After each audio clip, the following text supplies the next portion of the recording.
ہوتا یہ ہے کہ جس طرح کا حکمران ہوتا ہے نا، رعایا پر اس کے اثرات ہوتے ہیں. یہ ایک اصولی بات ہے. ولید بن عبد الملک جب حکمران تھا نا، تو اسے عمارتیں بنانے کا بڑا شوق تھا، بڑی بڑی بلڈنگیں کھڑی کرنا، بڑے بڑے محلات بنانا. تو اس زمانے میں ہر آدمی بلڈنگ کی بات کرتا تھا. ہر آدمی جو ہوتا تھا وہ کسی نہ کسی نئے مٹیریل کی بات کرتا تھا، نئے نقشے کی بات کرتا تھا.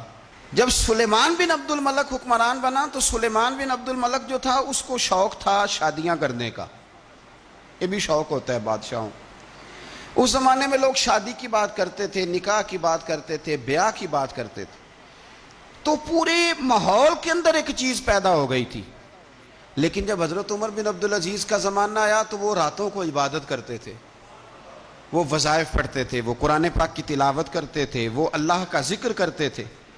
تو پھر ایک ماحول بن گیا جو ذکر الہی کا ماحول تھا، پھر ایک ماحول بن گیا جو تقوی کا ماحول تھا، پھر ایک ماحول مارد وجود میں آیا جو پرہیزگاری کا ماحول تھا. عام عوام بھی اللہ کے ذکر کی باتیں کرنے لگی، عام ماحول بھی اس طرح. حضرت عمر بن عبدالعزیز نے سب سے پہلا یہ کام کیا کہ بادشاہی پروٹوکول ختم کرائے. ختم ہو گئے پروٹوکول. آپ نے فرمایا کوئی شاہی خاندان کا بندہ آئے تو کسی کا کوئی پروٹوکول نہیں ہے، میرا بھی کوئی پروٹوکول نہیں ہے. بلکہ آپ نے فرمایا کسی خطیب کو، کسی امام کو اجازت نہیں کہ میرا نام لے کے میرے لیے دعا کرے. سب مسلمانوں کے لیے دعا کرنا. فرمانے لگے الحمدللہ میں مسلمان ہوں، جب تم مسلمانوں کا نام لے کے دعا کرو گے تو میں بھی اندر ہی آ جاؤں گا. اضافی طور پر نام لے کے دعا کرنے سے بھی روک دیا. بلکہ ایک عورت عراق سے آئی، اس کی 5 یتیم بچیاں تھیں، تو اسے ضرورت تھی وظیفے کی. اس نے آ کے پوچھا حضرت عمر بن عبدالعزیز کا گھر کہاں؟ تو لوگوں نے فرمایا وہ سامنے جو ٹاٹ اور بوریے کا پردہ لٹک رہا ہے وہ عمر بن عبدالعزیز کا گھر ہے. دروازے پہ دستک دی تو ایک عورت اندر برتن دھو رہی تھی.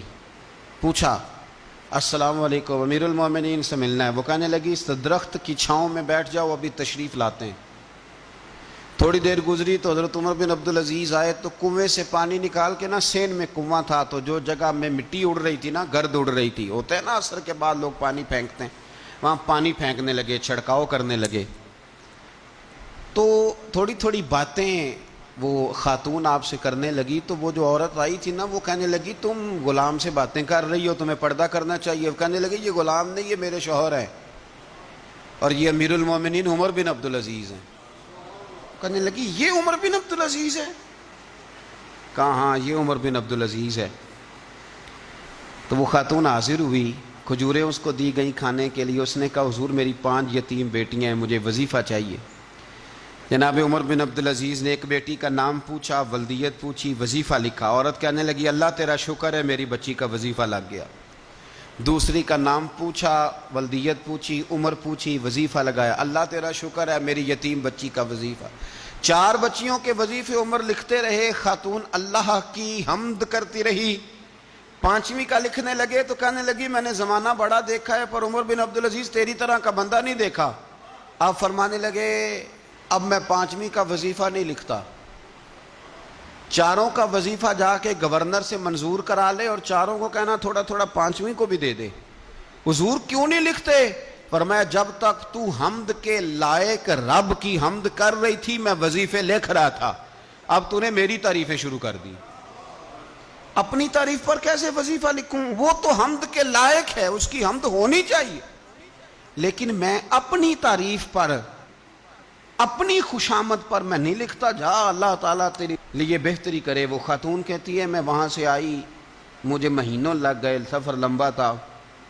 عراق پہنچی تو عراق کے گورنر کو جب میں نے وہ روکا دیا تو ان کی چیخیں نکل گئی، تڑپ کے روئے. میں نے کہا کیا ہوا؟ کہنے لگی بی بی جس نیک آدمی نے تجھے یہ لکھ کے دیا تھا نا، چند دن ہوئے ان کا انتقال ہو گیا. عمر بن عبدالعزیز پردہ فرما گئے.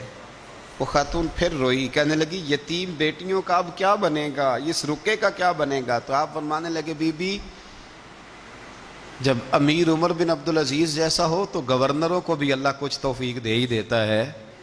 اگر انہوں نے تیرا وظیفہ زندگی میں لکھا تھا تو فکر نہ کر، جب تک میں زندہ رہوں گا وظیفہ پہنچتا رہے گا.